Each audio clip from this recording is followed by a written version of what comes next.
teleSUR turns 18 years, taking a stand up for the voiceless people, so bringing forward the truth of Latin American and being the counterpart of the hegemonic narrative.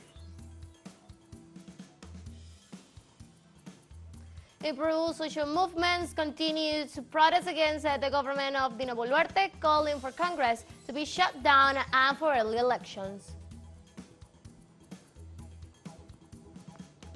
In Spain, after the elections results of July the 23rd, the president of the government, Pedro Sánchez, has called for the last Council of Ministers before the holiday.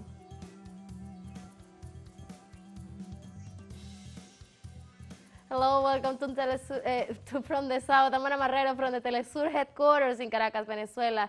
We'll be with the news. Stay with us.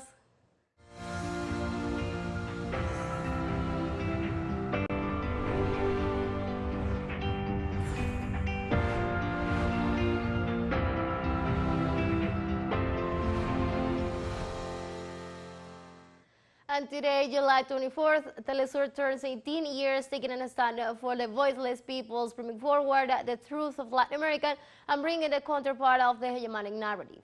On July the 24th, 2005, Hugo Chávez's dreams came true, the creation of teleSUR, the new television of the South, currently a multimedia that exposes the voices of the people's social movements and political forces that fight for justice and against oppression.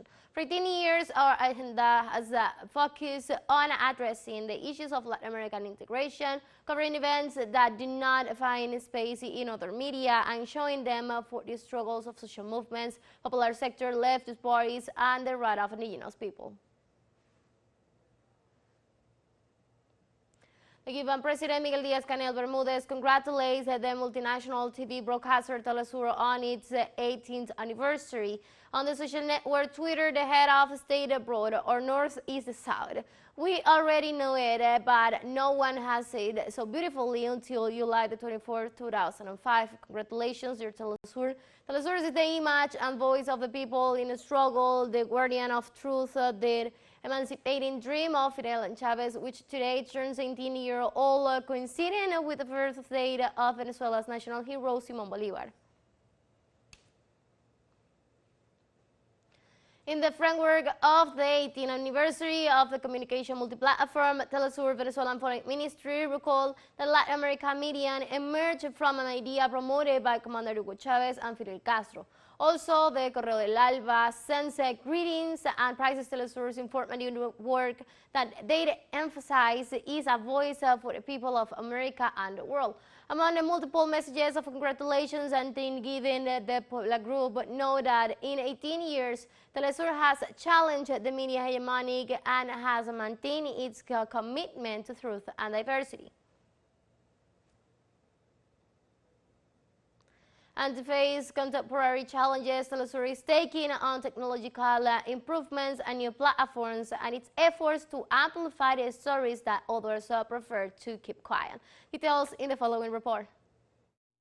A dream come true, to tell the story of the South with its own voice. The yearning of millions from Latin America and the Caribbean to be visible found in teleSUR the possibility of starring in stories that before would have been deliberately invisibilized by the corporate media. In these 18 years, teleSUR has become a genuine expression of formerly invisible realities, telling the stories of nobodies of our continent and around the world. Realities that have been manipulated and hidden by the big media outlets. teleSUR began as a television channel on July 24, 2005, at the initiative of Commanders Hugo Chavez and Fidel Castro. In tune with the challenges of the new times, it became an informative multimedia. The fact that teleSUR channel is now 18 years old is basically the consolidation of what was once the dream of Commander Chavez, and that now allow us to be brothers and sisters and to take that sense of brotherhood to different parts of the world, from Africa to a good part of Europe. And it is not just about broadcasting an ideal, but all the cultural wealth that we have in Latin America and the Caribbean, and for that, without a doubt, teleSUR has been a key piece. With more than 20 correspondents and collaborators around the world, teleSUR speaks the languages of our region. The public multi-state initiative with the greatest global impact in Latin America and the Caribbean reaches Europe, the Middle East, and Africa with its Spanish broadcasting service. With its English broadcasting service, it reaches the English-speaking Caribbean and Africa. It also distributes content for social networks in Portuguese. My wish is that we continue to move forward, to go deeper, to advance more, to unify our work, which is the most important thing. And my wish is to continue to fulfill another 18 years of work. In order to build its own communication agenda, this multimedia company maintains alliances, cooperation agreements, and collaborative journalism projects with media such as CGTN from China, Russia Today, Ispan TV from Iran, Al Mujahideen from Lebanon, and the television of the BRICS. It also provides high-quality content to broadcasters without production capacity for major global events. teleSUR came to break some of that hegemony, and it came to build democracy, because when there is more than one version of a news event, it helps to create in the listener, in the viewer, a broader vision of the facts. More than 600 workers of this multimedia company at its headquarters in Caracas, its production centers in Havana, Mexico, Quito, and in its offices around the world resisted during the last 5 years the impact of coercive measures against the member states. My wish is that we continue to grow as people, as professionals. teleSUR has been seen as an opportunity for many countries that have been invisible. teleSUR has opened those windows. The challenge now is to move from resistance to creative growth in order to multiply the informative strength of the multimedia with emphasis on innovation and journalistic quality of its contents, formats, and platforms. teleSUR has always been in a technological growth, and let's say in terms of its expansion. It is broadcasted around the world. This is not a secret that has been permanent. This new teleSUR studio, Studio D, digital studio, we have called it that. It is a studio that will produce podcasts in this case. Thus, day by day, teleSUR makes history and tells it with the tune of diverse voices and images from the global south. Let's take a very first break, but remember you can now follow us on our TikTok account as teleSUR English. There you will be able to see news in different formats, news updates, and more. Stay tuned for more news.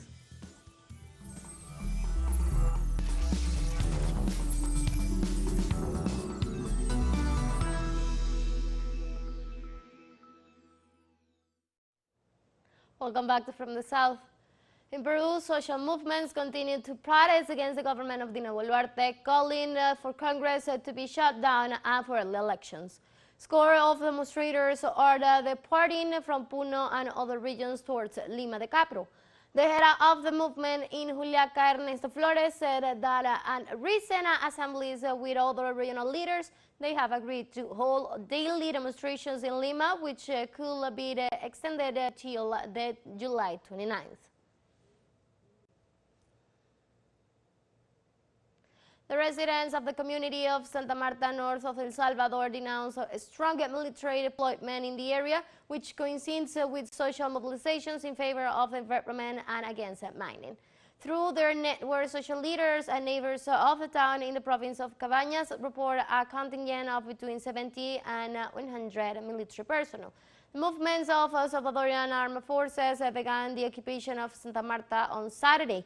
Neighbors of the area report that they tried to enter the community house without success and expressed concern that no one has explained the reasons for their presence.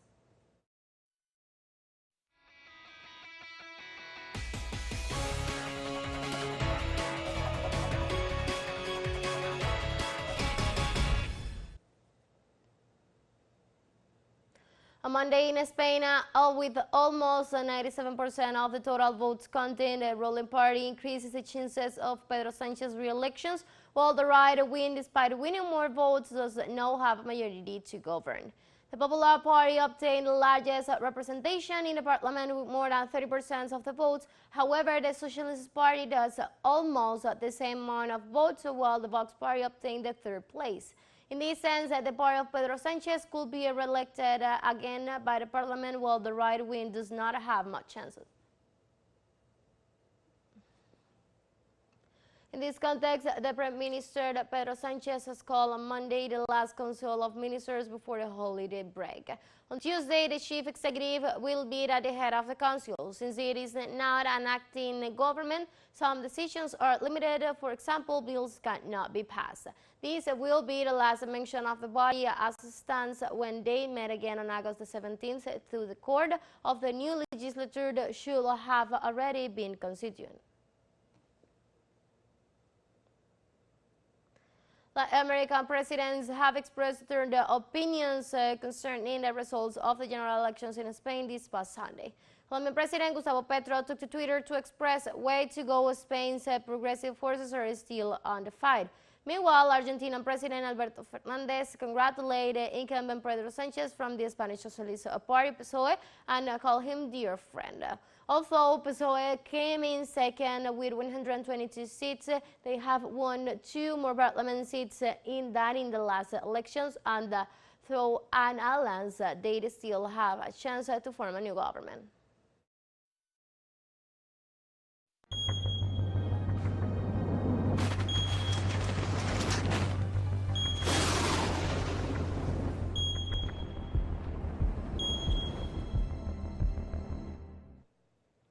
In Greece, the environmental crisis worsens as the hours go by. Strong forest fires, rise temperatures, and force of food evacuations. An urgent announcement from the emergency service calls the residents of several districts of the island of Corfu to evacuate immediately, while in the island of Rhodes, 30,000 people were evacuated. This Monday in Corfu's flames are dangerously close to urban centers. Let's take our last break, but before we invite you to visit our YouTube channel at teleSUR English. There you will be able to watch our interviews, top stories, feature broadcasts, and more. Hit the subscribe button and activate the notification bell to stay up to date on the world's most recent events. One final break, don't go away.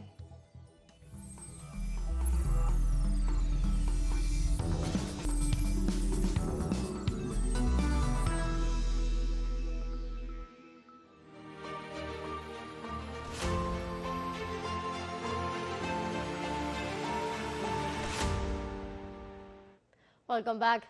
Ukraine insists on its outlawed against Crimea. On Monday, the Russian Ministry of Defense confirmed that it neutralized 17 drones attacks. The military report detailed that 14 Ukrainian drones were neutralized by electronic means, 11 others crashed into the Black Sea, and 3 fell in the peninsula territory. The attack left no victims, no wounded. Earlier, the mayor of Crimea, Sergei Ayasnov, reported that a drone had hit an ammunition dump in Dash district, damaging also a family residence in Kriskov district.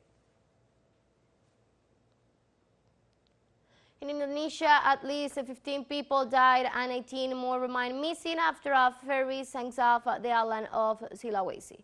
Local authorities reported that 6 people were rescued and taken to a health center, while the bodies of 15 victims were handed over to their families. The leader of the local search and rescue agency of the city of Kenjurid, Muhammad Arafat, said that they are still looking for other 19 people. Shouting that the ferry was not level because it was getting filled by water. The captain said it was okay, but suddenly the boat just floats because it was full of water. People were falling. The weather was good. Israel parliament on Monday moved ahead with a vote on Benjamin Netanyahu's proposal judicial reform that seeks to restrict the influence of the Supreme Court. During the legislative session, some opposition members said that the judicial reform seeks to undermine Israel's democratic system and that the proposal under discussions aims to remove checks and balance on the executive, while the government argues that it needs to curb judicial overreach. Opposition leader Yair Lapid declared that the star of the debate, that the love must be stopped if Israeli society is to continue to live in Jewish and democratic state.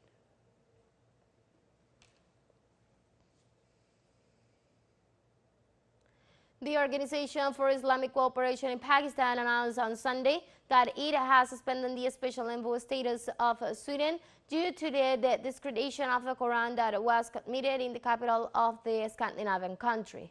The statement confirms that the action was taken after receiving a response to a request made at an extraordinary meeting of the Executive Committee on July the 7th.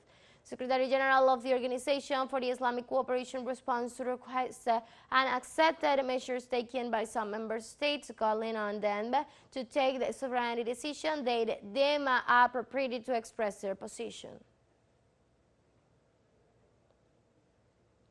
And millions of user familiars with Twitter, the Bluebird, will soon have to adapt to the simple capital X, the letter with which the owner of the social network Elon Musk intends to identify it.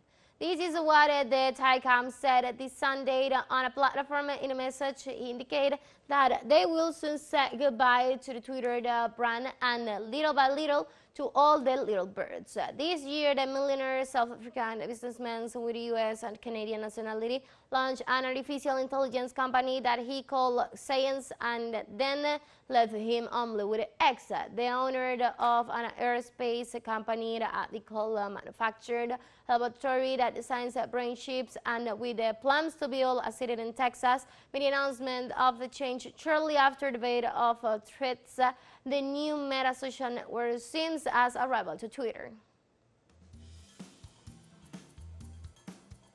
We have come to the end of this news brief, but you can find this and many other stories on our website at telesurenglish.net. You can also see us on our socials. We're on Facebook, Twitter, and on Instagram as well. For TeleSUR English, I'm from the South, I'm Ana Marrero. Thank you for watching.